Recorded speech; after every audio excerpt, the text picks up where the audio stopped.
Good evening, Hofstra fans, and welcome to Sports Beat. I'm your host, JJ Beale, and we have a great episode for you tonight. The Hofstra Men's Basketball Team just competed in the CAA tournament and fell short, while the MLB is still facing the struggles of the current lockout.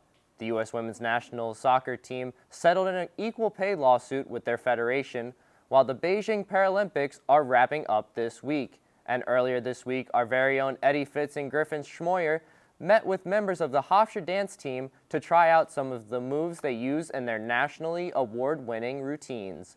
We have a jam-packed episode ahead of us, so don't go anywhere, Hofstra fans, because Sports Beat starts right now.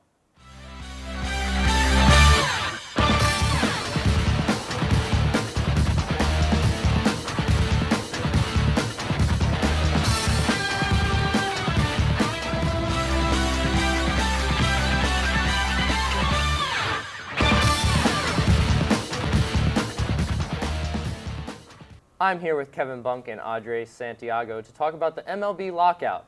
Let's get started. So, boys, the MLB has canceled now the first 4 series of the season as a result of the owners and players being unable to reach an agreement on the new CBA. So who do you think the blame falls on most, the owners or the players? I think it's really difficult to blame just one side. We have the owners in the beginning of this process not showing a lot of urgency, the players now not taking really good deals. The owners have kind of come to start meeting the demands of the players, and I think they've come to further than a middle ground in this negotiations process. But I also have to think about blaming the players of the past who did not do a good job negotiating current CBA and for the current players in the league. I got to agree with what you're saying on, it's kind of on both. The players, they got a decent offer. At least, I feel like in the eyes of the majority, in terms of what the owners brought, meeting some of their demands for the CBA, but they didn't see it that way. Unanimously, they shot that down. So you can put some of that blame on the players, but also the owners not really meeting their demands exactly where they want to and not willing to give up that much money and give the players freedom. And the players been very vocal about their displeasure with the current CBA and how they really don't feel like it favors them. Do you feel like this new CBA is going to favor the players more? I think it has to. They've prioritized making sure that this is a favorable deal for the players. After their last few were not so favorable, they're digging themselves out of that hole with this one, looking out for the future of the players in the minor leagues, players in independent leagues, just players all throughout professional baseball. I think it absolutely has to end up going in the players' favor. It's definitely going to be more tailored towards the players. I mean, the whole reason we're in this lockout is the players aren't getting what they want. They want to get rid of that 6-year arbitration and give more freedom to younger players to get more money and give them more freedom from the team that drafts them. So I don't see a way we get out of this lockout without it being more towards the players' point of view. And, you know, this lockout has caused a lot of anger and frustration amongst MLB fans themselves with Commissioner Rob Manfred. So do you think that this lockout further tarnishes Manfred's tenure as time as MLB commissioner? And is he the worst commissioner out of the big 4 sports? I think that there's definitely a debate and a strong argument to be made for him to be the worst of the 4 sports, but the reason he's done so poorly with baseball, COVID hits during the most profitable time in MLB history, and you kind of give him a pass for it. It's a global pandemic. He may not have handled it properly and not done a great job, but how could you in circumstances like that? But now with a lockout at a time that they can't afford to lose fans and money, they definitely are doing a very poor job of speeding up these negotiations, getting opening day going. We just see within the last 2 hours, 2 more series of baseball have been canceled. So Manfred's done a very bad job, and in the last 2 years, the players' average salary has actually gone down, which is absolutely unheard of in the 4 major sports. The big discussion for worst commissioner is definitely between him and Goodell of the NFL. But you look at where the NFL is at, they're going through one of their best times in terms of popularity and fan support. You look at the Super Bowl, it was just one of the biggest Super Bowls in NFL history. Whereas with Manfred, you look at the support, it's not there. People aren't watching the MLB. They're not enjoying it because of the things he's gone for. And while they both get significant boos, Manfred is just ruining the MLB for almost every fan in the world. So I think hands down it is Manfred. And the MLB has struggled to really attract a younger audience recently, and the lockout certainly doesn't help with games not being played. So how do you think the lockout impacts younger audience and trying to grow the game? Well, of course, the lockout just doesn't help grow the game in any positive way. If anything, the only outcome of the lockout is they lose fans. They're losing that viewership. But I think that the youth problem is coming at the youth ages. From ages 3 to 8 or 3 to 10, if you want to even expand it, the quality of play, the speed of play is not good. It's not an entertaining game for kids that are trying to get into youth sports. So why would they stay with baseball instead of up-and-coming sports like lacrosse or the favorite of football in America? They just have to do a much better job at the youth level of making the game more enjoyable for kids. I agree on the terms of the youth, but just the general fan and the casual fan, the game is not appealing to them right now, especially when you look at the lockout, and opening day is postponed to at least April 14th. You look at that times period in sports, you have NHL playoffs, NBA playoffs at the peak of their time of play. So why would you watch the beginning of baseball, which you've waited months for to come out, rather than a playoffs of any sport in general? They're just losing the casual fan and fans trying to get into baseball right now. And as we are still locked out, baseball fans are still going to find a way to get their baseball fix. And so lots of baseball diehards are turning to college baseball. How do you think the lockout's going to affect the popularity of college baseball throughout the nation? Initially and in the short term, it'll help it a lot. We're already seeing ratings going up at record numbers at the start of the college baseball season. Once the MLB gets going, though, college baseball, I think, will go back, and I hope I'm wrong, but will go back to their struggles with viewership, struggles with any revenue. And it's not comparable to the other college sports because the best players in the world at the college age are playing in the Dominican Republic, Puerto Rico, or their minor leaguers that went straight from high school to the first round of the MLB draft. To touch on the best players aspect, in terms of college baseball, you don't see big prospects coming out of high school and going to college sports in terms of baseball, like you do with, say, the NBA and players like Chet Holmgren. Right now, you're looking at top prospects coming up. You got Drew Jones, son of Andrew Jones, and he's probably not playing in college. He's probably going straight to the MLB draft because he's going to be a top 5 pick unanimously. So you don't see a lot of that big talent, a lot of those showstoppers coming into college baseball, and that's a big reason it doesn't have a big fan base. Well, and now we are going to hear from Justin Leary with an update on the Beijing 22 Winter Paralympics. Over to you, Justin. What's up, Sports Beat fans? It's Justin Leary here with your Paralympics update. We start off with a historic moment in sports as Ukraine swept the biathlon podium in men's sprint vision impaired on opening day. Vitaly Lukianenko, Oleksandr Kasik, and Dmytro Sukiaro placed gold, silver, and bronze respectively. Moving from Ukraine to the United States, Oksana Masters was the first American to claim a gold medal. She defeated teammate Kendall Gretsch and Anja Vicker of Germany in the Paralympic biathlon, both of whom she finished runner-up to in previous competitions. Even though Oksana competes for Team USA, she too has ties to the Ukraine. She was born in Western Ukraine and immigrated to Kentucky at a young age. In team sports, the U.S. shut out Canada in sled hockey with a final score of 5-0. 5 separate Americans scored goals, including captain Josh Pauls and 24-year-old Declan Farmer. Following the goal, Farmer became the all-time U.S. points leader with 26 total points. And Great Britain made its mark with brothers Neil and Andrew Simpson winning the Super G Vision impaired alpine skiing. This is the first time Britain has ever won a gold in a men's snow event at the Olympic or Paralympic Games. Looking at snowboard cross, defending gold medalist Mike Schultz made noise. He is the founder of prosthetics company Biodapt and paid homage to his company by wearing his patented prosthetic leg. He went on to win silver in the snowboard cross. The first place finisher was Canadian Tyler Turner, who also wore a Biodapt prosthetic while competing. That's all for the Winter Paralympics. After a 6-year legal battle over equal pay, the United States women's national soccer team has reached a $24 million settlement with governing body U.S. Soccer. The agreement was settled on February 2nd and includes $22 million for the athletes. An additional $2 million is to establish a fund to assist the athletes after retirement and promote efforts to grow the sport for the women of the future. The $22 million lump sum will be allocated by the team in a manner approved by the district court, and each athlete will be able to apply for up to $50,000 from that fund. In a joint statement between the 28 athletes who originally filed the gender discrimination lawsuit back in 2019 and the U.S. Soccer Federation, the parties said, quote, "We are pleased to announce that contingent on the negotiation of a new collective bargaining agreement, we will have resolved our long-standing dispute over equal pay and proudly stand together in a shared commitment to advancing equality in soccer."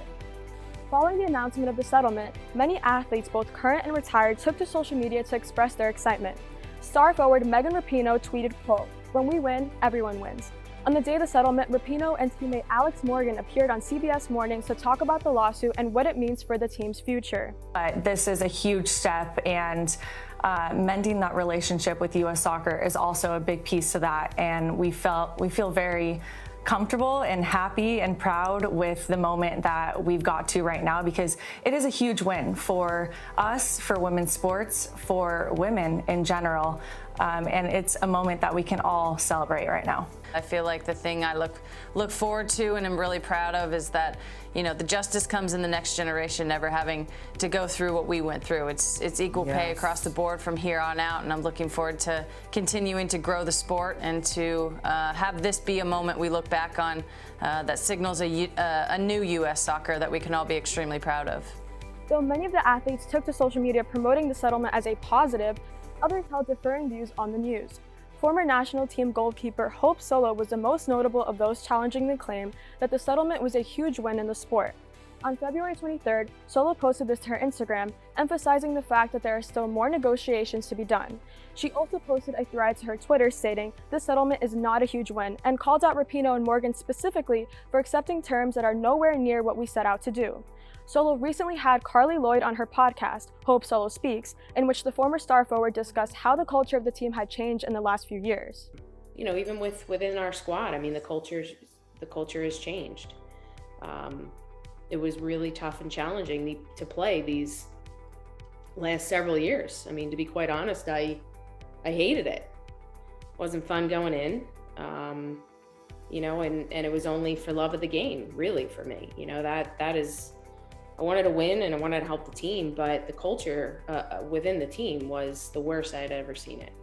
Despite these comments on the team's culture, Lloyd told ESPN the settlement still acts as a historic moment. Well, this has been a long journey filled with some moments of tension, and at the end of the day, I think we're all really glad that it reached settlement. It is a historical moment, and you know, just like all the players prior to me, the pioneers who helped make things better for when I came into the game, we're doing the same. And just really proud of the group. I mean, we've started this journey 6-7 years ago, and it's been long, and now it's just an opportunity for all the current players to play, put this behind them, know that, you know, we still have a lot of work to do, and just really proud of the group, proud of, you know, all of the players. I mean, players dating back to Shannon Box, Christy Rampone, Hope Solo, Abby Wambach. I mean, all those players were really pivotal, as well as the current players now. There is a clear debate over the size of the impact the settlement will have on equality within women's soccer and all women's sports. However, the lawsuit and its outcome have still acted as an important step in the fight. For the last few years, the athletes have proven they are no longer going to keep quiet about the inequity that exists, and the outcome of the suit has shown that real change is possible. For SportsBeat, I'm Ariadne Morales.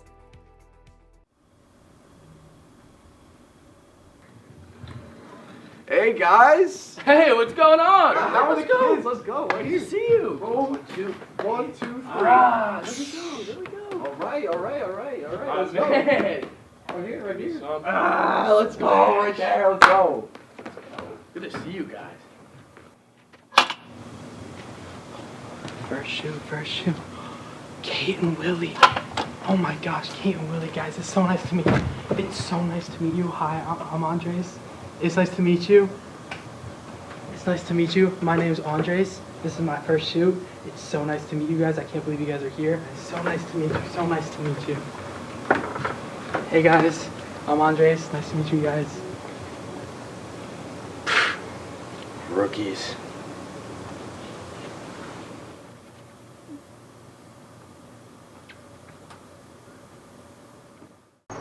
We're going to do our super secret 2 weeks notice handshake. It's not a super secret anymore.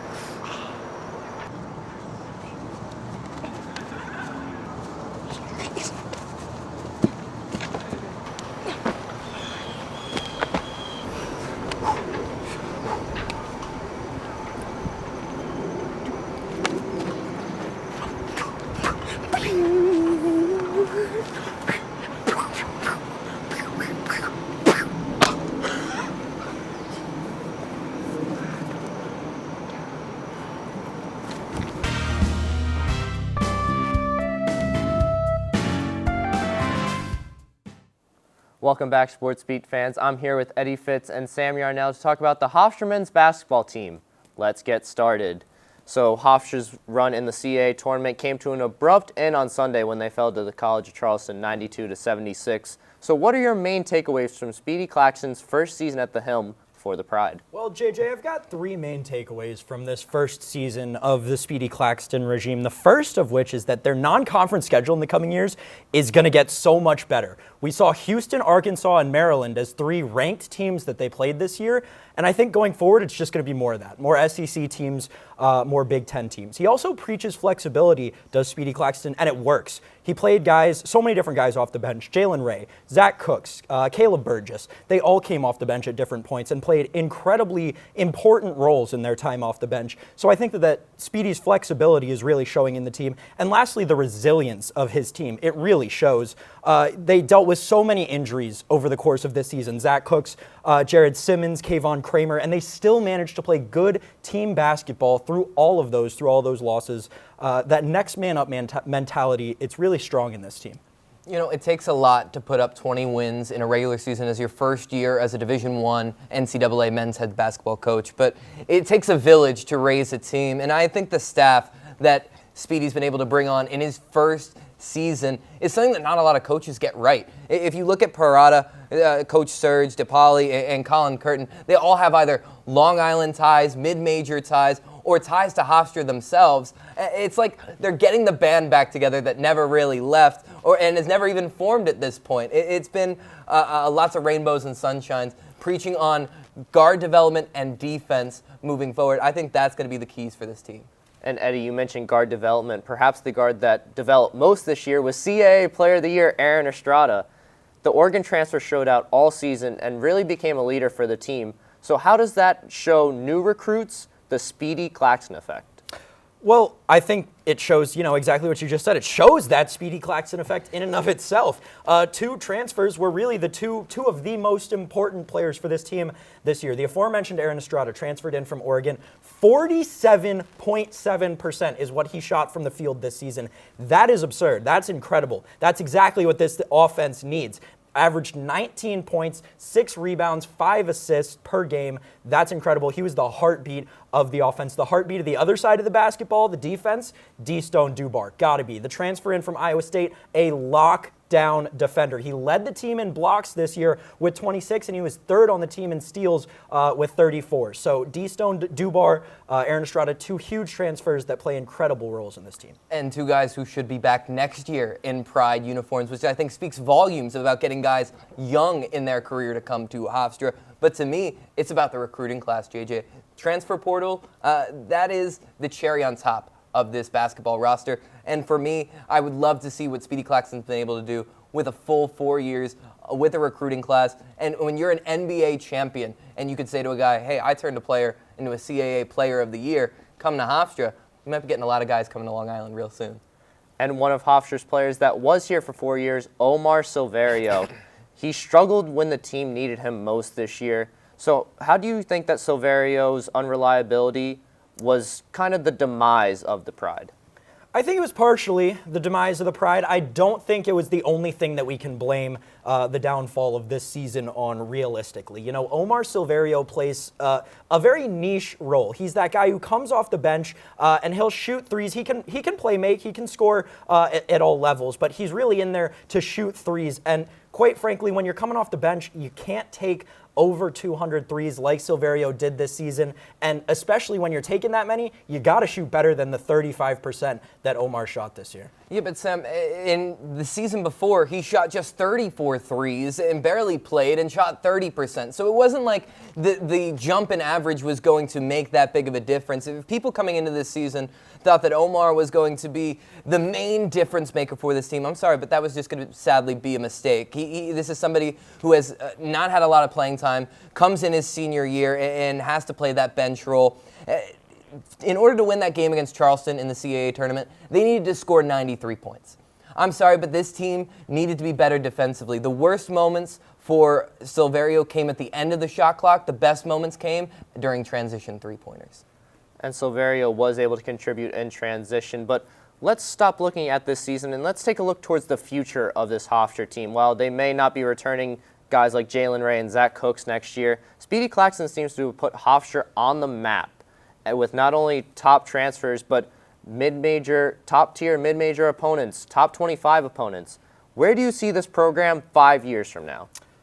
I think in the next 5 years, I definitely think for the next 5 years, the Pride will compete for the CAA championship. I think one of the biggest things that Speedy proved this year is that we're still contending. The Pride are still contending in the CAA, which was a huge question mark as to whether or not they could do that under the new regime. I think there's only more to come from Speedy in terms of transfers, and like Eddie said, I'm excited to see who he can recruit. I think that great things are coming in the next 5 years, and definitely at least one NCAA tournament berth for the Pride. Yeah, I'm probably going in that same vein. I think one tournament berth probably feels about right. You're looking at a full 4 years of Speedy's first recruiting class coming through. To me, Hofstra has the ability to be that mid-major school that makes it every year. The CAA is only getting bigger. They're adding more teams. JMU's leaving the conference. But they could be that mid-major basketball school. You've got an NBA champion head coach, a great arena, lots of pedigrees from Justin Wright Foreman, Eli Pemberton being able to make it to that next level. This is a good program that is on the cusp of greatness. A program on the cusp of greatness. And Fitz, you know a little bit more about programs who are already achieved greatness this year. And you know March Madness is the time where teams go dancing, and you spent some time with the dance team recently. Yeah, I did. I got a chance to get a little lesson from our national champion dance team, and it was quite the workout. Eddie, I've known you for a long time, and one thing I know about you is that you're no athlete. Was it difficult for you to keep up with all their athletic dances? Well, I say this with a very sore thumbs up. It was a lot of fun catching up with the dance team and our associate producer, Griffin Schmoyer. Let's take a look, everybody. What's up, Sports Beat? I'm Griffin Schmoyer. Today I'm joined by Eddie Fitz and the Hofstra Dance Team, the most successful program in school history. And today they are going to show us some of the dance moves that have won them so many championships. Eddie, I don't know about you. I feel a little underdressed, so if you don't mind, I'm going to change that real quick. That is much better. Let's get right to it.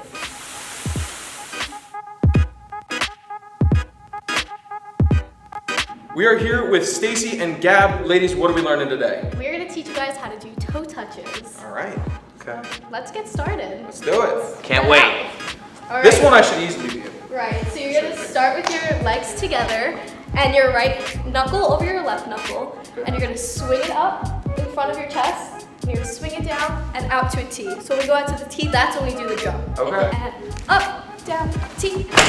Nice. That was good. That was good. All right. Felt good. So, Feel good about that one. Are we confident with that? I feel so. good. I Right. feel good about that. Now, is this a part of what you guys would use in terms of like more jazz pieces, or is this like what you guys are doing in basketball games? We actually do this in the palm routine, which Stacey will show us in a little bit of section that we do for these jumps. Okay. Yeah. Excellent. I can't wait to learn that. Thank you. Yeah. Do we of get to course. use the pom-poms? Yes, of course. Yes! That's the best part. So now for the toe touches, you're gonna do the same thing, but you're just gonna straighten your legs on the way out. So you're gonna go up, down, straight up. I gotta make sure I don't kick this mirror. Yeah, you can stagger. Yeah. Jackie Chan in here. Here, Yeah, no. here. Oh, Here go you up. go. Yeah, take the forefront. Yeah. All right, let's do it. All right, ready? Ready to go? Yeah. All right, so up, down, straighten those legs. Nice. Oh, God! That was good! All right. Hell yeah. Good, man. That was good. Good. All right, are you guys ready to do it twice in a row? I'm so like back to back. Back to back. So we're Okay. gonna go up, down, straddle, straddle. Ooh. Okay.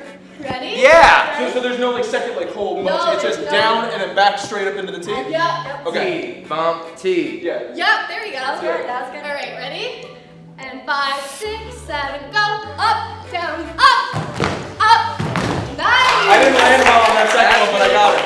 I didn't stick the landing, but hey, I'll take it.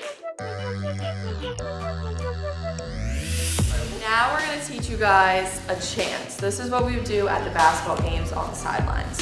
Okay, Jenna, Isabella, I am so thrilled. I've always wanted to be on the sideline cheering on the Hofstra Pride, so you guys are helping me live my dream right now, so thank you very much. So you start with your hands in a clap, and we're gonna step to the right side, and it's gonna be like a step touch. So you're gonna step with your right arm out and your left arm on your hip, step with your right foot, and then step back together. And when you step out, you say, hey. So that's the first part. Hey, step. Hey. Yes. And then we're gonna go. I did it completely off kick, but you know what? It's fine. And then we're gonna go back to the left. I gotta keep the left arm. I kept that up here. So we're gonna go back to the left side. And when you go to the left, your arms are gonna go down. And then you step your right foot in, your arms go up. So they stay straight the whole time. And on that part, you're gonna go, who you yelling for? So we're here. I believe you. So then your left arm is gonna go onto your hip again. Your right arm is gonna be in a high V. So it's like kind of like in front of you up here. And when you go out to the right, you're gonna say Hofstra. Hofstra. Clap. And then switch. Pride. Pride. And then another clap. All right, so we go. Hey, who you yelling for? Hofstra. Pride. That was all right. I feel like we bad. could pick that. I feel like we could get that up to a decent speed. Okay. Yeah. So we usually do it like 4 or 5 times, or whenever our captains say last call, or sometimes we base it off the cheer team when they're on the other side of the court too. So before we do a chant, we're always rallying to the crowd. You can put them up. Shake them down. You can do a jump. Yeah! All right. Back to Mac. 5, 6, 7, 8. Hey, who you yelling for? Hofstra. Pride. Hey, who you yelling for? Hofstra. Pride. Last one. Hey, who you yelling for? Hofstra. Pride. Yay! That was great. I feel so energized. I feel amped up on a personal and spiritual level. Well, Eddie, this has been an amazing experience. Thank you to the Hofstra Dance Team for teaching us some of your national championship winning moves. This was a great time. For Sports Beat, I'm Griffin Schmoyer. And I'm Eddie Fitz. Back to you in the studio, JJ. Woo! Thanks, guys. Tune in on Friday to watch the extended version to see more of the dance team teaching Griffin and Eddie kip-ups and flips in our Instagram and YouTube pages. Now, let's hear from Chris Rotondo with our Pride Weekly update. What's going on, Sports Beat fans? It's Chris Rotondo here with your Pride Weekly update. We start with Speedy Claxton and the Hofstra Men's Basketball Team. The Pride had a successful regular season which saw Oregon transfer Ariadne Estrada win CAA Player of the Year. Unfortunately, last Sunday the team was upset in the first round by the College of Charleston with a final score of 92-76. Graduate student John Meeks led the way for the Cougars with 31 points, 7 rebounds, and 3 assists. From the court to the ballpark, Hofstra baseball is on a tear, and it's due in part by senior outfielder Brian Morrell. He was awarded the CAA Player of the Week. During that stretch, he had a .563 batting average with 3 doubles, a homer, and 8 RBIs. The team finished with a 3-1 record in those matchups. Out in Ithaca, New York, the Hofstra wrestling team had 3 athletes place at the 2022 EIWA Championships. Charles Small finished in 4th at 184 pounds, Zachary Knighton Ward placed 6th at 285 pounds, and Justin Hoyle finished 8th at 141 pounds. In men's golf, the Pride made noise at the South Jersey Spring Kickoff. As a team, they placed 4th in the competition. Individually, Hofstra had 2 top 10 performers. Jackson Hummel finished tied 9th, and Dino Capizario finished tied 3rd. This is Capizario's first top 5 finish with Hofstra after transferring from Lamar this past January. Looking ahead to this week, women's basketball will compete in the first round of the CAA tournament against UNC Wilmington. Tip-off is tomorrow at 2 p.m. This Friday, softball heads to Baltimore to take on UMBC at 11 a.m. Saturday, men's lacrosse plays host to Manhattan at 1 p.m. Sunday, March 13th, men's tennis will head to Providence, Rhode Island to take on Brown University. That's all for your Pride Weekly update. Until next time, I'm Chris Rotondo. Back to you, JJ. Thanks, Chris. Unfortunately, that's all the time we have tonight. I want to thank all my panelists and update anchors, along with the Hofstra Dance Team. Don't forget to follow us on Facebook, Instagram, and YouTube at Hofstra SB. And tune in on April 6th for our next episode. Until then, I'm JJ Beale. Have a great night, Hofstra fans.